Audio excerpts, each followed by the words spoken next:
Royal Challengers Bengaluru ತಂಡ ಇಂದು ನಡೆಯುವ final ಪಂದ್ಯದಲ್ಲಿ ಗೆಲುವು ಸಾಧಿಸಲಿ ಎಂದು ಆರ್ಸಿಬಿ ಅಭಿಮಾನಿಗಳು ನಗರದ ಅರಳುಕೋಟೆ ಜನಾರ್ದನ ಸ್ವಾಮಿ ದೇವಾಲಯದಲ್ಲಿ ಆರ್ಸಿಬಿಗೆ ಜಯವಾಗಲಿ ಎಂದು ಘೋಷಣೆಯನ್ನು ಕೂಗಿ ವಿಶೇಷ ಪೂಜೆಯನ್ನು ಸಲ್ಲಿಸಿದರು. ಆರ್ಸಿಬಿ ಆಟಗಾರರ ಹೆಸರಿನಲ್ಲಿ ವಿಶೇಷ ಅರ್ಚನೆ ಮಾಡಿಸಿದ ಅಭಿಮಾನಿಗಳು ಪೂಜೆ ಮಾಡುವ ಸಂದರ್ಭದ ಭಾಗದಿಂದ ಹೂವಿನ ಪ್ರಸಾದ ನೀಡಿದ ಜನಾರ್ದನ ಸ್ವಾಮಿ. ಇದೇ ವೇಳೆ ಅರ್ಚಕರಾದ ಅನಂತ್ ಪ್ರಸಾದ್ ಮಾತನಾಡಿ, ಇಂದು ನಡೆಯುವ ಫೈನಲ್ ಪಂದ್ಯದಲ್ಲಿ ಆರ್ಸಿಬಿ ಗೆಲುವು ಸಾಧಿಸಲಿ ಎಂದು ಶುಭ ಹಾರೈಸಿದರು. ಇದೇ ಸಂದರ್ಭದಲ್ಲಿ ಆರ್ಸಿಬಿ ಅಭಿಮಾನಿಗಳಾದ ತೇಜು, ಮಲ್ಲೇಶ್, ಚರಣ್ ಸೇರಿದಂತೆ ಇತರರು ಹಾಜರಿದ್ದರು.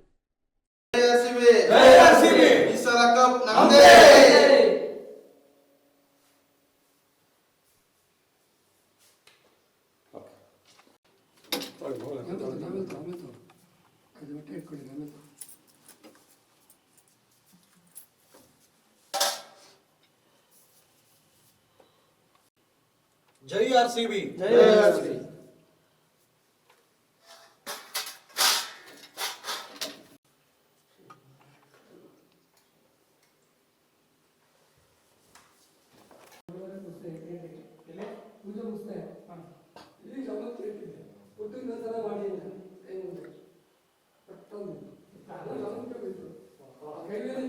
ಒಳ್ಳೆ ಶಕ್ತಿ ಬರಲಿ ಅಂತೇಳಿ ಕುಲದೇವರು ಒಳ್ಳೇದು ಮಾಡಲಿ ಅಂತೇಳಿ ವಿಶೇಷವಾಗಿ ಇವತ್ತು ಭಕ್ತಾದಿಗಳು ಜನಾರ್ದನ ದೇವರಿಗೆ ಪ್ರಾರ್ಥನೆ ಮಾಡಿದ್ದಾರೆ.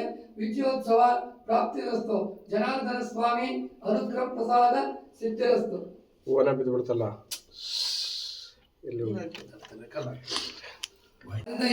ವಿಶೇಷವಾಗಿ ಇದು 18ನೇ ವರ್ಷ ವಿರಾಟ್ ಕೊಹ್ಲಿ ನೇತೃತ್ವದಲ್ಲಿ, ಮತ್ತೆ ಅವ್ರದ್ದು ಟಿ ಶರ್ಟ್ ನೋಡು 18 ಅಂತಾನೆ ಬರೆದಿದೆ. ಆ ರೀತಿಯಾಗಿ ಇವತ್ತು ಆರ್ಸಿಬಿ ಗೆಲ್ಲಿ ಅಂತೇಳಿ ವಿಶೇಷವಾಗಿ ಪ್ರಾರ್ಥನೆ ಮಾಡಿದ್ದೀವಿ.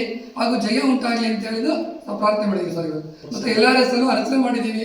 13 ಮತ್ತೆ ವಿಶೇಷವಾಗಿ ಪ್ರಾರ್ಥನೆ ಮಾಡಿ ಆ ದೇವರು ಬಲವಾದದಿಂದ ಒಂದು ಹೂ ಪ್ರಸಾದವನ್ನು ಬಂದಿದೆ. ಎಲ್ಲರಿಗೂ ಒಂದು ಆತ್ಮಸ್ಥೈರ್ಯ ಸಿಕ್ಕಿ ಮತ್ತೆ ಅವರಿಗೆ ಒಳ್ಳೆ ಶಕ್ತಿ ಬಂದು ಈ ವರ್ಷ ಕಪ್ಪು ನಮ್ಮದೇ ಆಗಲಿ ಅಂತೇಳಿ ನಾವು ವಿಶೇಷವಾಗಿ ಪ್ರಾರ್ಥನೆ ಮಾಡಿದ್ದೀವಿ ಸರ್.